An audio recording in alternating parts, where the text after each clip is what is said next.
Hi friends, welcome to Yashika. நம்ம எவ்வளோ ரசிகர்களை பார்த்துருக்கோம், நம்ம கேவி ரசிகர்களை.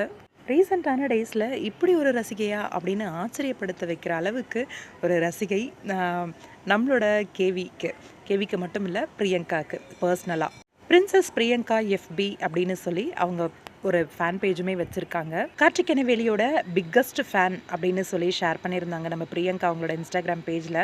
இவங்க வந்து தர்மபுரியிலேருந்து பெங்களூர் வந்து போயிருக்காங்க நம்ம பிரியங்காவை மீட் பண்ணுறதுக்காகவே.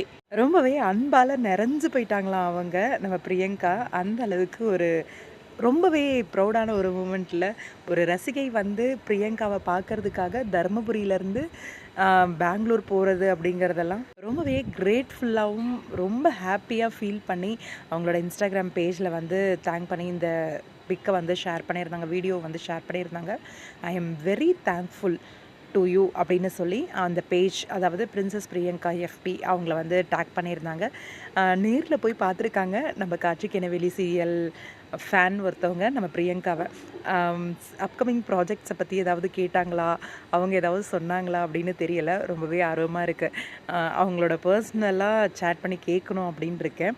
பார்க்கலாம், டைம் கிடச்சதுன்னா கண்டிப்பாக கேட்டு பார்க்குறேன். அவங்க ரிப்ளை பண்ணுவாங்களான்னு தெரியலை. ஏன்னா எல்லாருமே பிரியங்காவோட அப்கமிங் தமிழ் ப்ராஜெக்டை பார்த்துக்கிட்டு இருக்கோம். அப்படி இருக்கும்போது இவங்க போய் நேரில் மீட் பண்ணிருக்காங்களே அப்படின்ற ஒரு சந்தோஷம். அவங்களோட ஃபேஸை வந்து நான் காட்டலை, ஏன்னா பிரியங்கா ஷேர் பண்ணியிருந்தாலும் என்னோட யூடியூப் சேனலில் ஷேர் பண்ணும்போது அது தவறாக முடிஞ்சிடக்கூடாது. என்ன யாரை கேட்டு ஷேர் பண்ணீங்க அப்படின்னு கேட்டுட்டாங்கன்னா தப்பாயிரும் இல்லையா? அதனால தான் ரொம்பவே பியூட்டிஃபுல்லான ஒரு கிஃப்டோடு போய் அவங்கள மீட் பண்ணியிருக்காங்க. இப்படியெல்லாம் ஃபேன்ஸ் நம்ம கார்த்திகேயவேலிக்கு, பிரியங்காவுக்கு, சுவாமிக்கு உண்மையிலேயே பெரிய விஷயம். ரொம்பவே கொடுத்து வச்ச பர்சன்ஸ் அப்படின்னு சொல்லணும். வாழ்த்துக்கள் பிரியங்கா, சீக்கிரமாகவே உங்களை தமிழ் இண்டஸ்ட்ரியில் மறுபடியும் பார்க்கணுன்னு ரொம்பவே ஆசையாக இருக்குது.